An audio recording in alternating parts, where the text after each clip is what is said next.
Welcome to Deeply Unscripted. I'm your host, Clarissa Medina, a cognitive behavioral practitioner helping people break free from limiting beliefs through rewiring thought patterns. By using these methods, I facilitate an individual stepping into true transformation. Another excellent way to spark transformation and personal growth is through authentic conversations that challenge us to upgrade our thinking and perspectives. Here on the podcast, we explore profound subject matter and make room for a diversity of viewpoints. In doing so, we create a community that honors everyone right where they are in their own compelling story. Today, I'm talking with Becky Nieves, a cycle breaker coach who helps people step out of toxic familial patterns and into true emotional freedom. Family can be a source of love and support, but for many, it can also be the root of deep pain, dysfunction, and limiting beliefs. Becky is here to share what it takes to break those cycles, reclaim your identity, and build a life of wholeness. I know this is going to be a powerful and eye-opening conversation, so let's dive in. Welcome to the show, Becky. Thank you, Clarissa. Welcome for having me here. And of course, me being in my mobile studio, as I call it. But yes, I'm happy to be here. I've been looking forward to this. So obviously, stepping away from a toxic family dynamic is probably one of the hardest decisions a person can make, but also one of the most transformative journeys that a person can take on. What led you to become a cycle breaker coach, and how did your own experience shape the work that you're doing today? Well, like the cliche goes, what is it? Necessity is the mother of invention. I went no contact with my own father 6 years ago. And in doing so, I also lost contact with my mother at that time. Previous to those experiences, I had spent, well, basically my entire life going kind of back and forth with my parents, attempting to set boundaries. I actually tell the story that at the age of 14, I couldn't quite figure out what was wrong with my family, but I knew something was. And I said, I'm going to get a degree in psychology to figure it out. I got the degree, did not figure out what was wrong with my family. I spent 20 years in and out of therapy until that light bulb moment 6 years ago where I'm like, I can't do this with you guys anymore. And I didn't do it for myself. I actually did it because of the damage it was doing to my children. Right. And that was the impetus for that. And then I realized after, spending a lifetime grappling with this and reading books, getting a degree, going to therapy myself, I said there has to be something more to save people from just this agony and drawn out pain. And that was why I am here. You mentioned boundaries, and that's inevitable that we talk about boundaries in a conversation such as this. Why do you think boundaries are not good enough? We hear that a lot. It's kind of become a new buzz phrase is you're going to have to set some boundaries. Why in these types of situations do boundaries not work a lot of the time? I tell this to people a lot. I think people confuse boundaries with requests. So there's a difference there. I think a lot of times we're making requests and not realizing that it's not a boundary. So when people say, please don't, I'll use myself for example, a request that I made to my parents was, please don't come into my home having smoked a cigarette previously because I have a child with a rare disease and it affected her lungs. That was a request that they did not honor. It became a boundary when I said, if you come to my home having smoked a cigarette, you're not going to be allowed in my house. That's a boundary because then there is a repercussion for the action. I think then at that point, if the boundary is not honored, that's where you kind of need to go to where my level is, where it's like, okay, I asked nicely in the request, I set the boundary that had consequences, and we're still having issues, then I think what I do is kind of a step further than that. Gotcha. Is it because obviously when you're dealing with individuals that are at that level of toxicity, they're just not going to adhere to a boundary. They're not going to honor it. They're not going to respect it. They can't really even comprehend it sometimes. Yes, absolutely. So my father is a diagnosed narcissistic personality disorder amongst some other psychological disorders. So in his case, boundaries don't exist to a narcissist. And I didn't realize that, until I had, of course, gone on my own healing journey and gotten a degree. And even with the degree, I still didn't understand what it was. My mother was a classic enabler. And it just, again, those for certain personality types and disorders and family dynamics, you know, boundary is almost a new four-letter word. It's like, how could you? How dare you? Particularly when you're talking in a parent-child relationship, because how do you put in boundaries when, it's the parent and they're not used to being told what to do by their child? So it's definitely a tricky situation for sure. So when folks come to you for help in this area, do you try that first? Do you kind of walk them through? Have you tried setting these boundaries? I'm guessing you get a history of what's been going on. Do you want to talk about what the process really is? I say no contact definitely is, I think, the extreme of extremes. It's not even feasible for everybody as well. Let's say the toxic person in your life is somebody you have to co parent with. Unless there is a court order in your favor, you have to co parent with that individual. So there are definitely situations where going no contact is not an option, nor is it even sustainable. It is the means of last resort. I think a lot of people really just need to dig deep and kind of go through particularly if it's a familial and it's a childhood experience where they've been conditioned, kind of, you talked about rewiring. They've been wired to behave in a certain manner. So, yes, absolutely. Boundaries and an increase in self esteem and self worth are key before we're even deciding whether it's boundary, no contact, and what that would look like for each individual. Are you supporting the individuals that you work with through the entire process as far as doing some counseling and kind of holding their hand basically while they work through the dynamic, possibly leading up to going no contact? Is that kind of how your practice ends up looking when you're working with an individual? Yes, definitely. So I personally start from ground zero. So if you're coming to me, there are some very deep seated issues that you can't deal with on your own. So they need a really strong foundation. I always say it's like finding your why. For me, I was in a position where I was able to take it for myself, but when it started to affect my children, that's where I had to put a hard line in for myself. So they need that foundational work. And if it's someone who's been dealing with a toxic parent, they most likely need to go back and do some reparenting work, some inner child work, things like that to kind of build themselves up. And then you would start to go into boundaries, scripting, role playing, that sort of thing. Then eventually they're basically rewriting their story because a lot of times, especially if you've been dealing with this from childhood, the narrative that you're telling yourself and what you've been told are actually not true. So you kind of have to rewrite that story and giving yourself grace, kind of reparenting yourself in a way that you wish you had been parented by your parents, but unfortunately weren't. When you talk about breaking the cycle because of your children, and I'm sure that a lot of people that come to you, they have their own children and they are taking that into consideration. My question would be, what are the ramifications? It's really a two-part question. What are the long-term ramifications for your kids if you don't do that versus if you do make that step and actually go no contact? Because there's going to be consequences for either decision where your own children are concerned. So what would that look like in both scenarios? I can say that at least I kind of use myself as a case study always. I was very fortunate or unfortunate, depending on how you want to look at it. My great grandmother on my father's side was still alive until I was 35 years old. So I was able to see four generations of this at play. And on my mother's side, my grandmother is still alive. So I saw three generations of this still at play. And as a professional, I was able to go back and wait a minute. He's like this because of this experience and the way he was parented. I could track it. At that point, I realized if I don't do something differently, I'm going to pass off some of this behavior to my own children. And that's where the cycle breaking begins. Generally, when you look at familial patterns like this, a parent didn't just wake up one day and decide to be narcissistic. A parent didn't just wake up one day and decide to have a personality disorder. It stems Sure. from the way they were parented and the ones before that, or the environment, whatever it be. There's the whole nature nurture debate, right?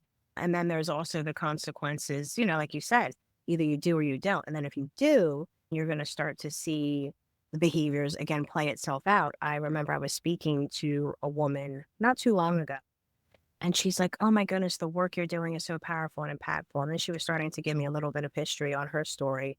She still lived with her mother, and she herself had a 15-year-old daughter. And she's like, I know I need to break contact. I don't know, but she's very much dependent on the mother, I guess. And then in the same paragraph where she was speaking to me, she's like, and my 15-year-old daughter, my mother is scared of her because she's turned into this violent, aggressive person. And I had to kind of sit on my hands because she did not ask for my advice. But I'm like, daughter is turning into your mother. And these are the things that you see play out because, you didn't make a different choice. So it's really not just about your children seeing you be abused and traumatized and treated in unkind ways. It's really also part of that is they are going to learn to repeat the behavior or worse. And that cycle is even if you are not the perpetrator of them, they're still seeing you be abused, basically. Yeah, absolutely. And you could tell that in this particular situation, the woman in the middle between her mother and her daughter, she was the victim, if you want to put a label on it, and her mother and her daughter were becoming the perpetrators. And that's something you also see. And it's something that we see people either become, not everybody, but generally people will diverge into one path. They either become the abuser or they become the victim. So if you've grown up in a toxic background, it's almost like you have a flashing neon sign on your forehead, like I said, and you tend to attract these type of people. I know in my case, and other women that I've spoken to, they've dated men very similar to their fathers or mothers, that same personality, because you attract that. So it's definitely something that unfortunately repeats until you choose to do otherwise. Sure. Why do you think it's so hard for folks to even pick up and identify what the toxic pattern is in their family? Even if it's been passed down from grandmother to mother to daughter, what makes it so difficult to see it and label it and say, "This is not okay"?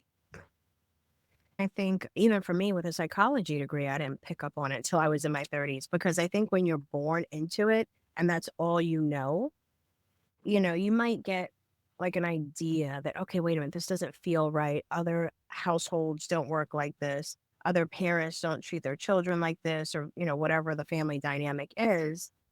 And it takes a lot of inner work and just a lot of self awareness. So, you've been born into this toxic dynamic.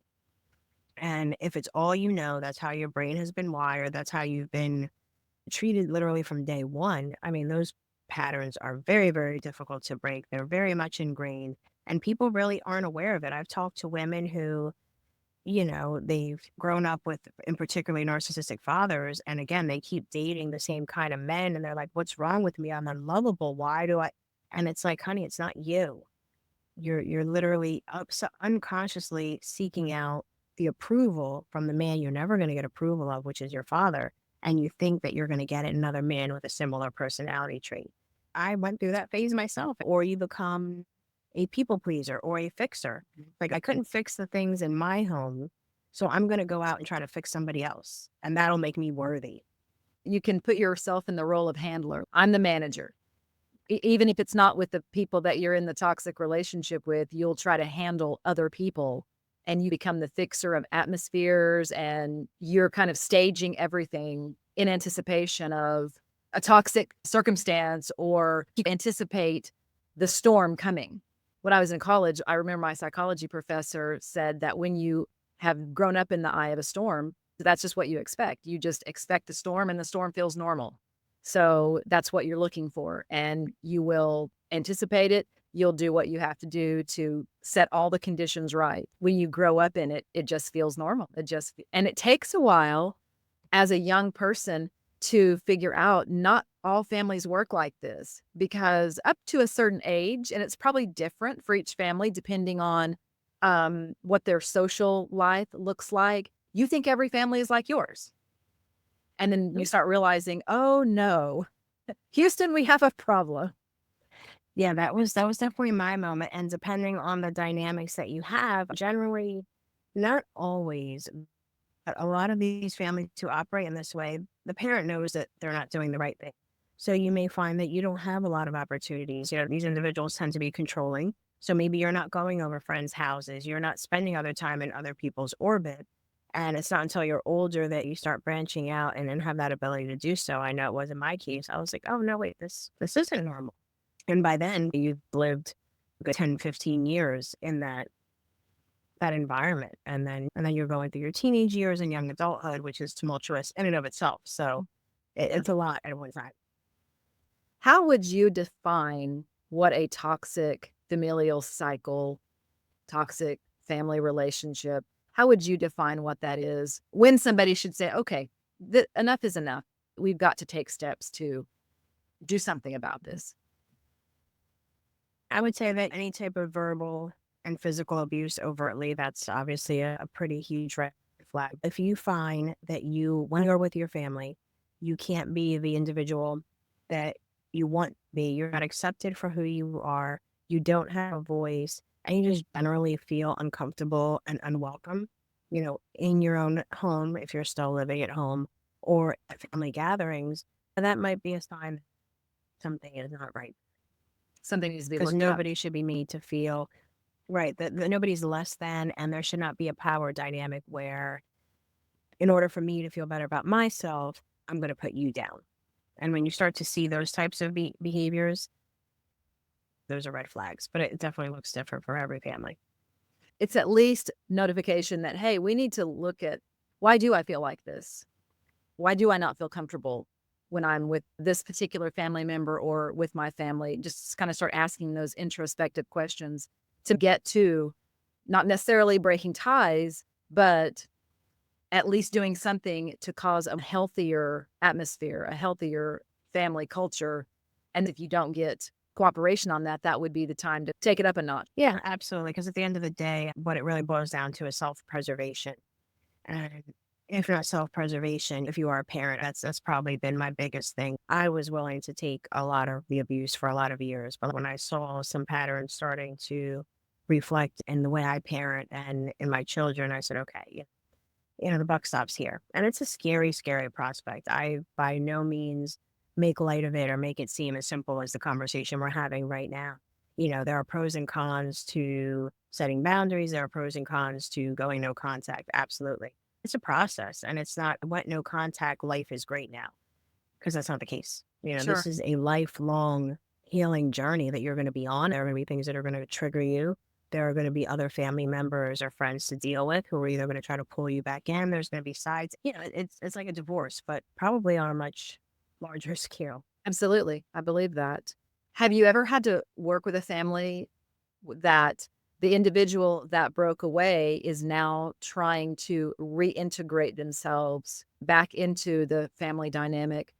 Either because they believe that some health has happened, maybe the person that was the perpetrator has had some counseling, or it could be because they miss that person and feel guilt and shame about that. Have you had to do that? Have you had to work with somebody trying to reintegrate themselves back? Yeah, I've seen it happen where even 10, 15 years after the fact, they reintegrate. Oh, Because, wow. like you said, some people, as we age, sometimes we mellow, I guess, for those toxic family members. And maybe they even have some introspection and say, maybe I was wrong. And I think in those instances, like you said, they've gotten some counseling, they've done some inner work, and there's a genuine apology attached to that. Absolutely, there's room for reintegration for sure. I would never close the door completely 100%. But again, I think in order to do that, like I said, there has to be a genuine change, a genuine apology. And then on the person who's reintegrating into that family, however long they've been out of that dynamic, I would hope that by that point, they've had some very strong boundaries. They make it very clear to the family member that they're going to hold this line and what's going to happen if they don't. And by then, having been away from that toxic family situation for an extended period of time, they probably have a greater sense, they should have a greater sense of self-worth and self-esteem not to allow those behaviors to reoccur anyways. Hopefully, in that time that they've been apart, they've strengthened their own personal reserves. They've done some inner work and gotten themselves to a point where holding a boundary is they're stronger. They're able to do that more effectively. On the topic of, because I do hear that a lot, well, they've mellowed out and they're not like that. Is that reason enough to go back into a relationship with someone just simply because, oh, age, they're an old man now. They don't act like that anymore without an apology, without acknowledging, yeah, I messed up and I didn't do things right. You know, from a personal perspective, if my father were to call me tomorrow with an apology, I would be very hard pressed to accept it. But that's my own take. I really don't think there's actual healing to be done without a reckoning of what has happened. You can say, okay, if you're saying things like that, like I feel guilty and ashamed because now they're getting older. And I do hear this a lot. They're getting ready to die. Let me go make peace. But you're giving them peace, but is it costing you your peace? And again, it's going back into that people pleasing behavior. You're doing something not because you really want to, but because you feel you need to, which means you didn't really do the work that you needed to do to begin with. There's a difference between, yeah, they're getting old, they're on death's door, let me go make amends. If that's going to help you sleep at night, sure, but not for the other person.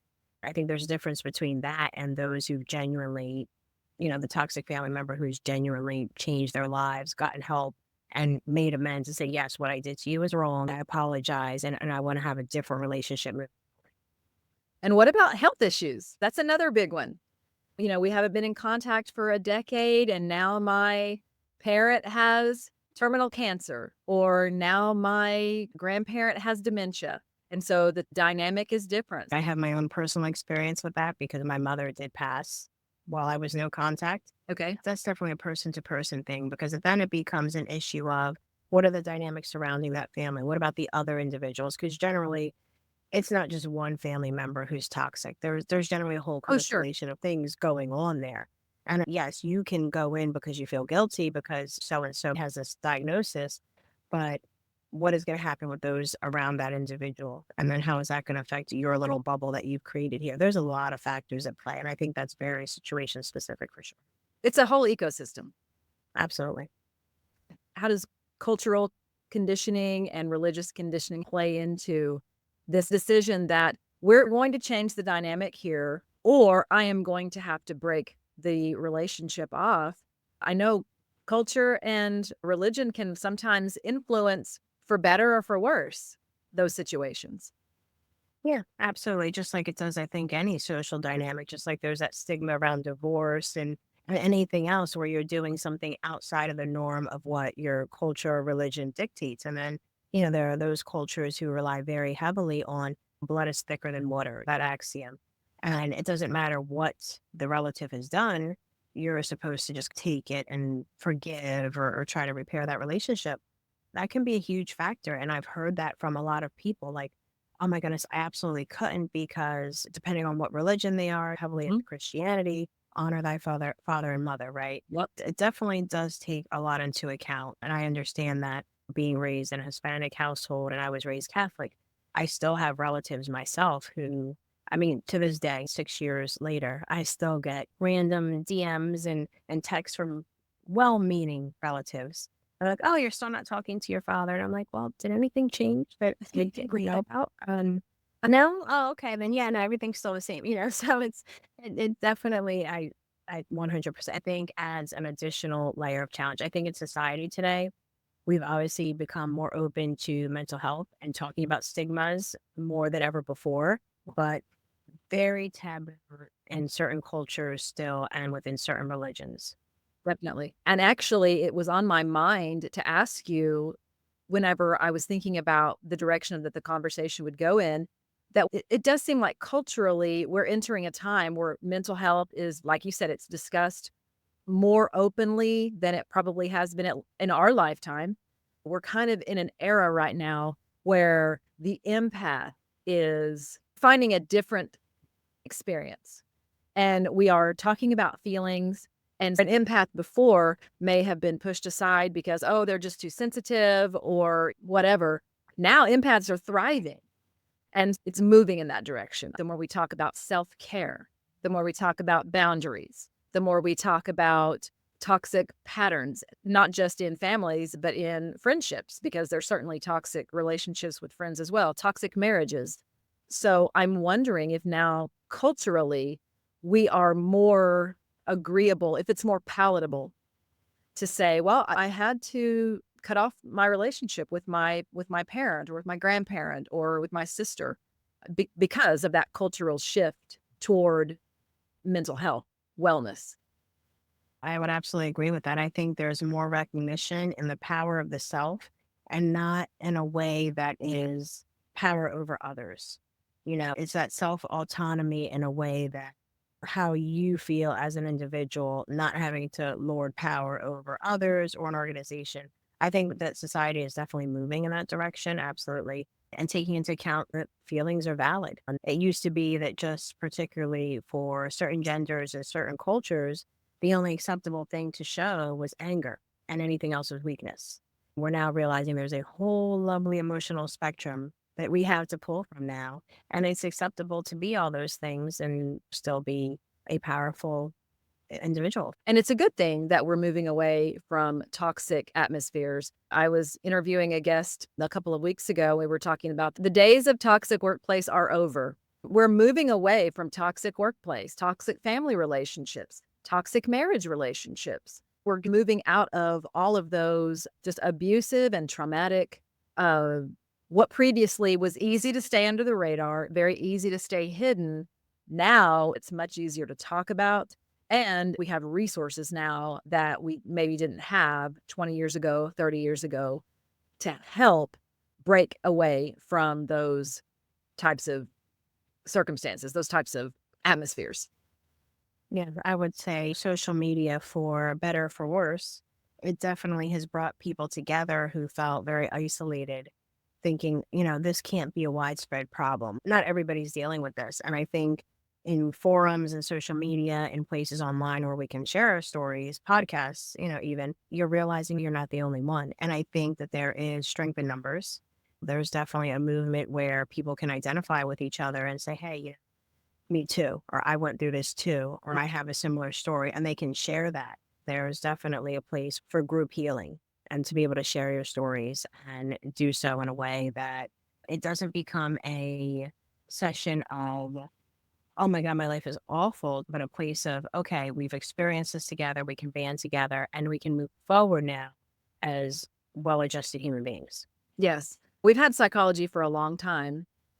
And I'm wondering what your opinion is on how do you see the difference in how coaching confronts situations like this versus psychology. We've had psychology for a long time, and yet we didn't see a lot of breakthrough in this specific thing. There's been other breakthroughs, but in the toxic family and maybe even more specifically, parent child. So, what is it about the coaching industry that has really moved the needle on that, where psychology wasn't able to do that? Absolutely, I do. I think that therapy and psychology is still very much alive in this space. I don't think I could coach today if it weren't for the therapy and the degree that I have. Sure. Like I needed to do my own work before moving into this coaching space. And I think coaching actually picks up where psychology and therapy leaves off. Okay. Generally in a therapeutic relationship, you get an hour, 50 minutes a week with a therapist, and then the other 24 hours, 7 days, you're on your own. With coaching, there's a lot more. It's like I said, I call myself a mentor because it's a mentorship. I see where you're at, and I'm here just outside of that hour of therapy. And I think for those individuals who are closer to a crisis situation, who are dealing with comorbidities and co-diagnoses and things of that nature, I would 100% steer them toward traditional therapeutic modalities by licensed professionals. The coaching fills that little gap. And maybe I've had a lot of therapy. What is next for me? What is going to sustain that that's outside of the realm of what a therapist can do?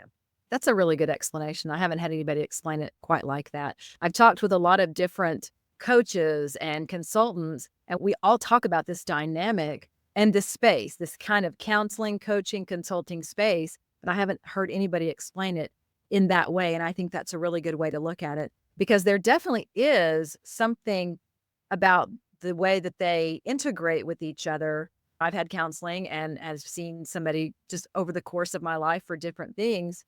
And sometimes there would be a breakthrough and sometimes there wasn't. but it's like coaching kind of had the special sauce. Mentorship is a very good way to describe it. So, is it important for someone to build up a support system when they're looking at this kind of a decision and getting people around them that support them through this process? Beyond working with you, just having that support system around them that can kind of reiterate, you're doing the right thing. This is for your own health. You're thinking about yourself. You're thinking about your kids. How important is that support system? It can't be understated. It definitely is an absolute, I think, requirement. And one of the resources that I have that I give potential clients is actually the no contact checklist. And it could also be boundary checklist. And it's very heavy on if you've made this decision, now you need to say, okay, who are going to be my accountability partner? Because this is not an easy thing, particularly when you're dealing with a toxic family member. They're going to have issues. They're going to get angry. There are going to be outbursts. Things are going to happen. And you're going to need that person who's closest to you say, hey, I'm either here for you. Maybe they just need to hold that space for you. I remember when I was working with a woman who knew she had no choice but to go into a family situation where the individual she was going no contact with, it was inevitable. She needed to be there. So what we worked on was enlisting another supportive person to go to that event with her, to kind of almost be a physical barrier between her and that individual, because she knew that if she was in the same room with that individual, they were going to approach her. So, whether it's coming up ahead of time, like, hey, if I make this signal, you've got to work that out ahead of time so that you protect that boundary if that's what you've chosen to do. And even if it's not no contact, even if you're just enforcing very strong boundaries and you need a support person there, the same concept definitely applies. You're right. I mean, weddings, birthdays, there's going to be all kinds of family events that you're probably going to still get invited to, and you're going to be tempted to want to be part of them. And so, yeah, how do you do that? So it's like you have somebody that can help be that buffer in between. Yeah. And you absolutely should still attend these. I mean, depending on the family situation for sure, but you should not take yourself out of other family members who you may enjoy just to appease, because then you're still bowing into, I think, that toxic cycle by taking yourself out of an equation that you would generally enjoy. As somebody that has a degree in psychology, are you working with clients after the fact on the emotional turmoil of all of this? Move out of the coaching and more into what traditional counseling would look like? I would say it would still consist of a mentorship unless I felt that someone needed traditional therapy. I'd be like, okay, maybe this is where you need to bring in a therapist. Because first and foremost, I take the do no harm thing very seriously. I am a huge advocate of mental health services. If someone needs my intervention longer than my coaching program allows for, then yes, there's obviously an opportunity for extended, because we've laid the foundation, we've re-scripted your life, we've made a decision. There's always going to be an after effect. There's always, and just like you have said before, like you've been in counseling during periods of your life, I have as well. And I think coaching and mentorship in that regard is very similar. If there's a trigger or something's going on, and sometimes the emotional turmoil that happens after the fact can be more significant than the initial decision to either set those boundaries or go no contact, depending on what the circumstances are. I worked with an individual who had been no contact for an extended period of time. There was a death in the family. And that was probably more traumatic than the initial working through stage, because one, it brought up all the old things. Right. And then of course they had to reintegrate themselves into the situation. Gotcha. What advice would you give for someone that's listening right now that is hearing what you're saying and putting the dots together and saying, my situation sounds like I may need to take a deeper look at this? What advice would you give them if they haven't even started the process? Depending on their situation, they may or may not have been in therapy previously. And if there is some emergent psychological distress, that would be my first line of defense. If they just want to talk through with somebody, they can definitely set up a consultation with any coach or therapist, just to kind of, some people just need sometimes like, am I crazy? Like, is this really happening? And I get that a lot from people. They're like, but is it really that bad? And I think when you say it out loud verbally to an objective third party who maybe not as so enmeshed with your family, maybe is not your best girlfriend, for instance, And you kind of almost need that validation. Like, no, you're not crazy. This sounds a little off. Let's explore it a little further. I would say definitely bring in an objective third party into the conversation and kind of flesh that out and see what another person thinks about it. I tell my clients too, sit down with that pros and cons all the time, write it out. I know we're in a technology age, but I am a paper and pencil girl through and through. It's like sit I down am with a too. physical list. Yes, like sit down with. I love books too. I like a physical. Because Yeah. paper. Yes, I want the paper. I want the workbook. I'm able to Yes. touch it and make it tangible. One of the exercises that I'll work clients through is the tear and burn or tear and rip, depending on what area you are and where you at, where you're writing down some of the negative emotions, ideas, whatever. You're writing it down. You're literally symbolically either tearing it up or lighting it on fire. I mean, just to purge it once and for all. I'm a huge advocate of tangible physical things that you can do because I think it cements it in the brain, you know? Yes, and it does cause a physical release. It absolutely Yes. does. If somebody wanted to work with you, wanted to speak with you and have a consultation with you, how would they get a hold of you? I am on all the major social platforms. I have a YouTube channel, I have a LinkedIn page, Instagram, and even TikTok, even though I'm not a big video person, but that's the age that we live in. And the website is still under construction because I have busy mom of 4 kids. So I haven't, yeah, technology again. I'm a paper and pencil girl. So I'm on all those platforms and I am a DM away. I'm actually getting used to TikTok too. I love TikTok. To me, it's the happiest place on the internet. You know, I can watch cat videos for longer than I care to admit. I have a 13-year-old, and so he and I sometimes will veg out watching just the dumbest stuff. Yeah, It's great. I so follow a funny. Disney channel, like a Disney TikToker, and Disney is my happy place. So I can watch reels and reels of Disney all day long. That is a wrap for today's conversation. I hope something we explored sparked a new thought, challenged a perspective, or opened up a fresh possibility for you. If this episode resonated with you, I'd love for you to share it with someone who might need to hear it.